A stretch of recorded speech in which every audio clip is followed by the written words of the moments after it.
Today we begin our player-by-player look at some of the Islanders' top prospects. Can defenseman Bode Wilde bounce back from a rough season? And a listener question about an Islanders defenseman who the team may be looking to reacquire. We'll talk about that and a whole lot more coming up on today's Locked On Islanders podcast. Your Locked On Islanders, your daily podcast on the New York Islanders. Part of the Locked On Podcast Network, your team every day.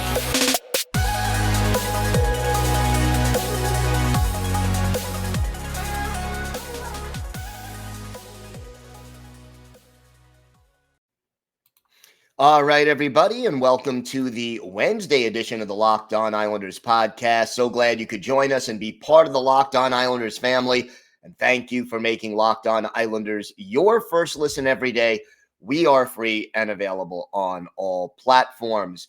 We've got a lot to discuss on today's show, but first, if you've got something Islanders related on your mind, if you have a question, a comment, maybe a topic you'd like us to talk about on the show, feel free to send us an email. The email address, lockedonislanders@gmail.com. And if you leave your first name and where you're from, we're happy to mention you on the show when we talk about whatever it is that's on your mind. And we do have a listener question coming up later on in today's show. Plus, you could follow the show on Twitter at Locked On Isles, and you could follow me, Gil Martin, on Twitter at Ice Wars, NYR, VSNYI, and we'll keep you up to date on all the latest Islanders news, notes, and happenings. Busy offseason, important offseason. We'll have all the news about the draft, free agency, trade rumors, prospects, you name it. We'll have it covered for you between now and the start of training camp in September, right here on the Locked On Islanders podcast. So we're going to start a series now on the Islanders' top prospects. And today we're going to start with defenseman Bode Wilde. And, you know, the last time we kind of discussed Bode Wilde on the show, we were talking about him in training camp, and the Montreal native was the only player in the Islanders organization who refused to get a COVID vaccine. And as a result, the Islanders loaned him to a team in the second-tier Swedish league, Västerviks IK, and I hope I'm even coming close to pronouncing that right. Now, Wilde was considered a very good prospect, 6'3", 195 pounds, spent 2 years in 2019, 2020, 2021, 2021 with Bridgeport. But because of COVID, Bode Wilde only played a total of 42 games over those 2 seasons with the Bridgeport Sound Tigers, now the Bridgeport Islanders. He had 3 goals and 8 points total in those 2 seasons, had 16 penalty minutes, and he was a combined -8 in those 2 years. Now, he was loaned out to the Swedish team, and in 40 games there, 1 goal, 9 assists, 10 points, even plus minus, and only 8 penalty minutes.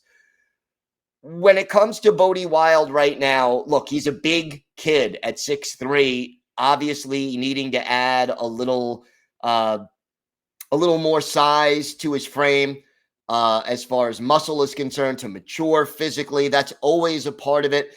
And I think bigger hockey players take a little bit longer to get there, and defensemen tend to take a little bit longer to get there. But there is a concern among a lot of scouts right now about Bode Wilde. Now, he's a great skater. He's got the size you want. He's a competitive kid, which is always a plus. He's a right-handed shot. And he's a good offensive-minded player.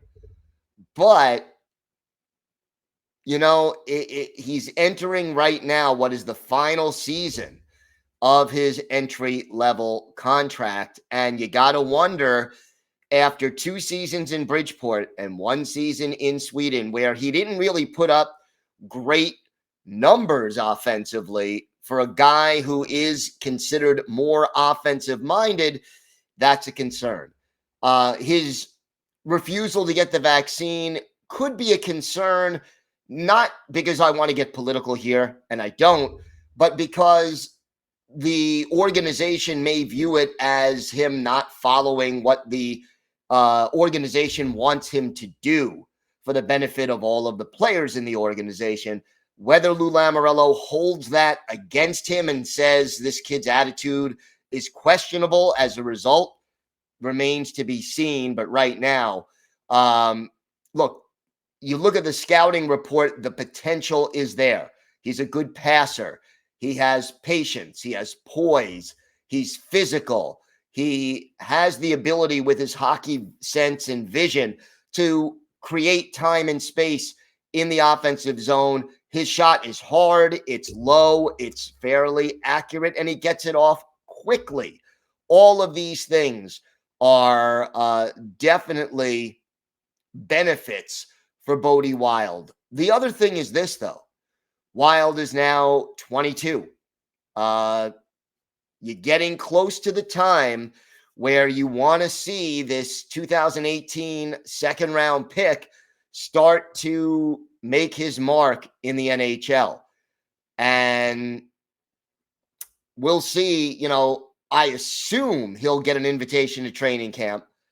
Again, whether the vaccine is a requirement in training camp or not, and whether he would get the vaccine or not, that remains to be seen as well. But as of right now, if I'm looking at Bode Wilde, you want him to do a little bit more on the defensive side of things. He's more of an offensive-minded defenseman in spite of his speed and his in spite of his size, rather. And you want to see more production from him on the ice. So, Bode Wilde, again, only a mediocre 10-point season in Sweden in 40 games. But then in the playoffs, 3 points in 7 games. That's a little bit more to your liking, I think. Again, the question becomes whether or not he starts to be productive as a pro. In juniors, we know Bode Wilde put up some very good numbers. 2018, 2019, 70 points in 62 games as a defenseman. 19 of those goals. Followed that up in 2019, 2020 with 14 points in 11 games in the OHL, and then going up to Bridgeport for the rest of the season until that season ended prematurely. So, it's getting to the point with Bode Wilde where it's put up or shut up. And he's got one more year left on his contract. I think, again, assuming everything straightens out with the COVID vaccine situation, that he'll be welcomed back into camp and have a chance to show the coaching staff. And now it's the new coaching staff what he can do. Now, Lane Lambert, obviously familiar with Wilde from past training camps, but Bode Wilde, this is a pivotal crossroads season for him. If he does well in training camp this year or he has a chance to maybe somehow make this roster. Or at least, more importantly, I think, if he has a strong season in Bridgeport, he has a chance to really solidify himself as a genuine prospect and then fight for a roster spot either later this coming season or heading into 2023, 2024. So lots to think about, but a vital season for Bode Wilde. We've got more to get to on today's episode. When we come back, we will talk about a listener email that asks about the possible reacquisition of an former Islander puck-moving defenseman. We'll talk about that. We'll have our Islanders birthday of the day. It's a goalie who spent parts of 2 seasons with the Islanders. All that and more still to come on today's Locked On Islanders podcast. Today's episode is brought to you by Rock Auto. With the ever-increasing numbers of makes and models, it's now impossible for your local chain auto parts store to stock all the parts you need. So why endure often pointless or seemingly intimidating questioning and wait while the person behind the counter orders the parts on their computer, choosing only the brand their warehouse happens to carry?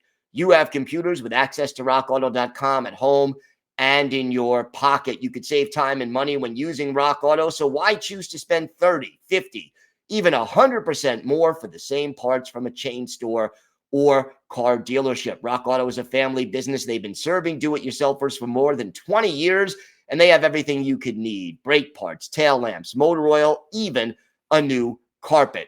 So go to rockauto.com now and see all the parts available for your car or truck. Right, Locked On in there. How did you hear about us box, so they know we sent you.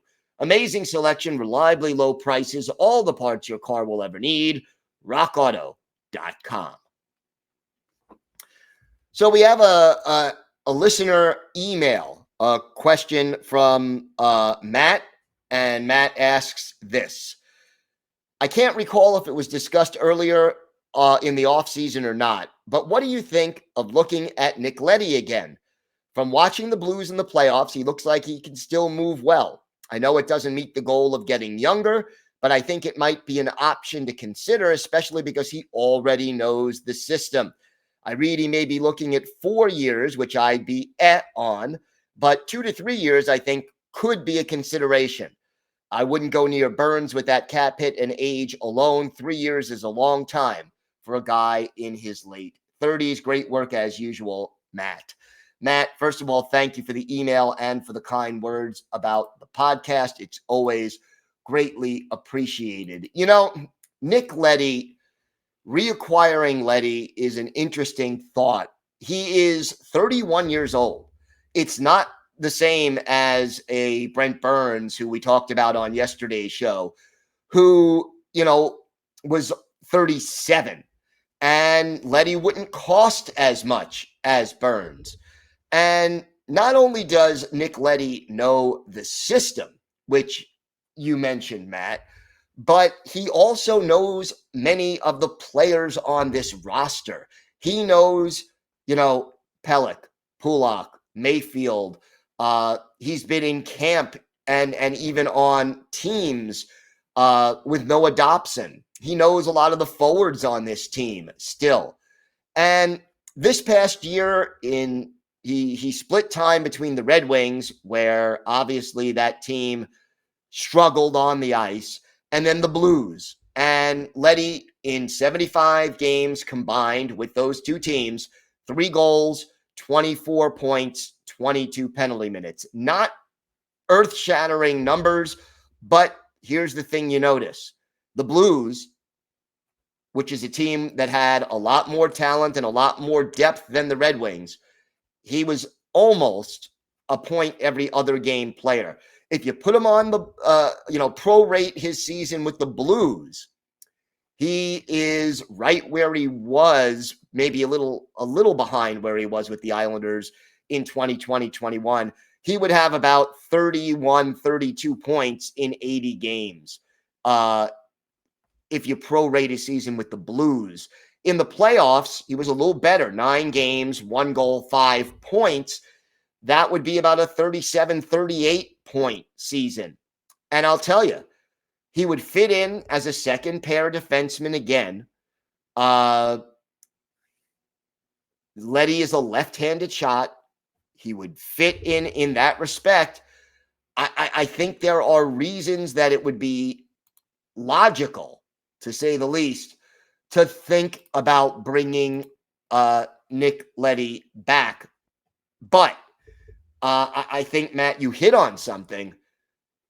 I don't think the Islanders should offer him 4 years. I think giving him 3 or maybe 3 with an option might make more sense.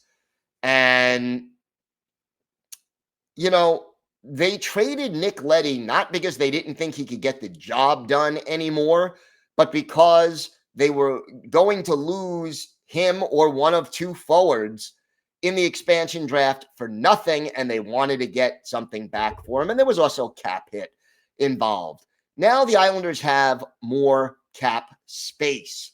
So the question becomes, when it comes to Nick Leddy, would you be able to get him at a reasonable rate in order to have him fit in on the team and have him fit in on the cap? I think the biggest issue with Leddy would be that he probably will be able to get a better deal somewhere else, that another team may be willing to offer him more money and give him that fourth year than the Islanders are willing to offer him. But that being said, you think back to 2020, 2021, and even 2019, 2020. Nick Leddy is one of those guys that I think Islander fans realized, at the time they complained, he turns the puck over a little too often. He's a little too inconsistent in his own zone. And he had those issues. He had weaknesses at times in his own zone. But then Leddy was traded. And you know what happened? I think his absence, when he was gone, a lot of fans realized that Nick Leddy was experienced and that the Islanders didn't have a player to replace his skill set. I don't think the days of 40-point seasons that we saw from Nick Leddy in 2016, 17, 2017, 18, those very productive years are probably gone. But could you get 30 to 35 points out of Nick Leddy? Probably. Could you get someone who could be on the second power play unit? Yeah. Could you get somebody who's experienced but not old? Yeah. And someone who knows the system, knows his teammates, and if you're looking to replace Nick Leddy's skill set, one way to do it would be Nick Leddy. I don't think it's likely, but I think it would not be out of the realm of possibility, depending on what other offers Leddy gets. The only way I kind of think this scenario works out is if the market for Leddy kind of is lukewarm at best. He can't get that 4-year really big deal that he wants elsewhere and ends up saying, okay, I'll take a 3-year deal, or maybe you give him that 4th-year deal, but the fourth, he doesn't have as high of an annual salary. There are ways to negotiate it, but I think if the market isn't red hot for Leddy and he has to do a little thinking and maybe take a little less money than he originally wanted to, the Islanders would be a logical place for him to return to if things break that way. We've got more to discuss on today's show. We have our Islanders birthday of the day, a goaltender who played with the Islanders at the turn of the century, but is better known for his time with the Maple Leafs. We'll talk about that, and we'll announce a very special guest who we'll have on tomorrow's show. All that and more still to come on today's Locked On Islanders podcast. Today's episode is brought to you by your friends at BetOnline. BetOnline.net is your number one source for all your betting needs and sports info. Find all the latest sports developments, league reviews, and news, including the Stanley Cup Finals and Major League Baseball. BetOnline is your continued source for all your sports wagering information, including live betting, esports, and scores. And BetOnline.net remains the best spot for all your sports scores, podcasts, and news this season. BetOnline.net is the fastest and easiest way to check in on all your favorite sports and events, including MMA, boxing, and golf. Head to the website today or use your mobile device to learn more about the trends and action. BetOnline, where the game starts. Time now for our Islanders birthday of the day. We are a day early on this one, but Thursday will be the 51st birthday of former Islanders netminder Felix Potvin, the Anjou, Quebec native, drafted by the Maple Leafs in the second round back in 1990, made his NHL debut during the 91-92 season and became the starter for Toronto in 92-93, led them all the way to the conference final in the playoffs that year, playing in 21 playoff games, was dealt to the Islanders at the end of the 98-99 season, spent the rest of that season with the Isles, and started the 1999-2000 campaign with the Islanders before being traded to the Vancouver Canucks.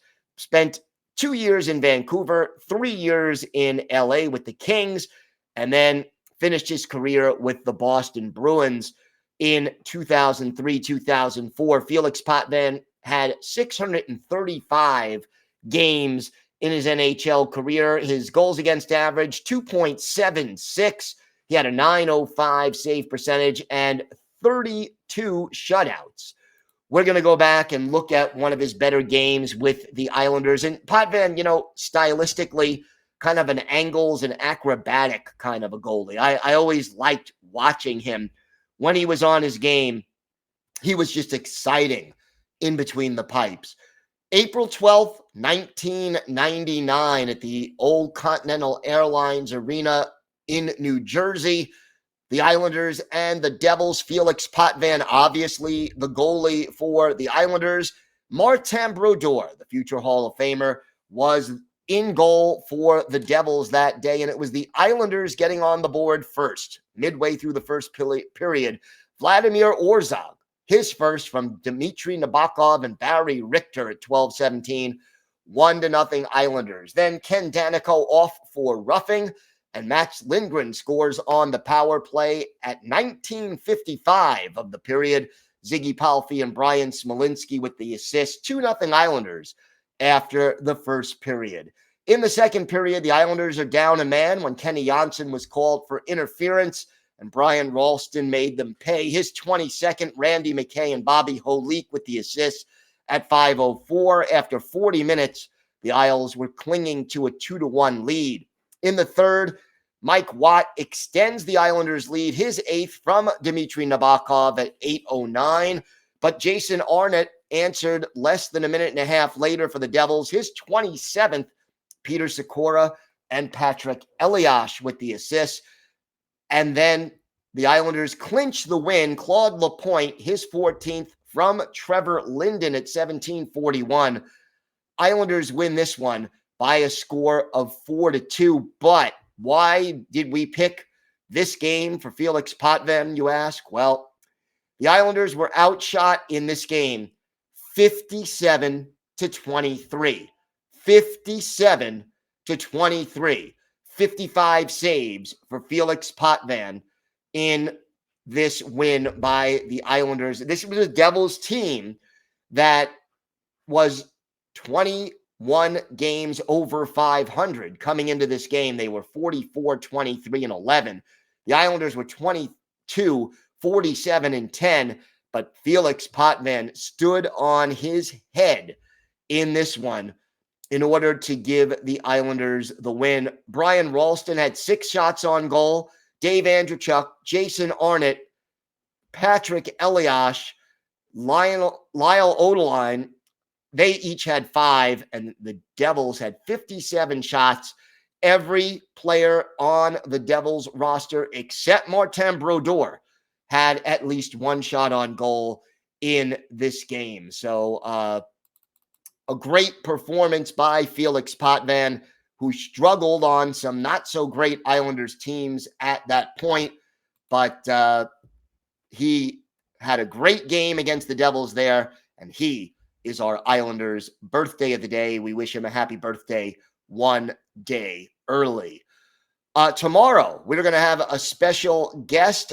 We always have been working on, profiles of different players who are prospects in this year's NHL draft. Tomorrow, we will have one of them on the show. Goaltender Chase Coward will be our guest on the show. He played with the Red Deer Rebels the last few years, and he is going to be a prospect in this year's draft. The Islanders have expressed some interest in Chase, so we'll have him here. And if you have any questions for him, email them to me or hit me up on Twitter with them ASAP, because I will be conducting the interview on Wednesday evening. So if you have questions you want me to ask to Chase Coward, feel free to send them my way, and I'll be sure to ask them as long as they're appropriate, basically. So looking forward very much to that, and please make sure you join us, because it should be great to hear the sort of the mindset of a draft prospect. Thanks again for making Locked On Islanders your first listen every day. Now make your second listen Locked On NHL. Locked On NHL covers the playoffs like no other. Hear the latest news and opinions from local experts every Monday through Friday. It's free and available wherever you get podcasts. That's going to do it for today's episode of the Locked On Islanders podcast. Have a great day, everybody. Stay safe. And of course, let's go Islanders.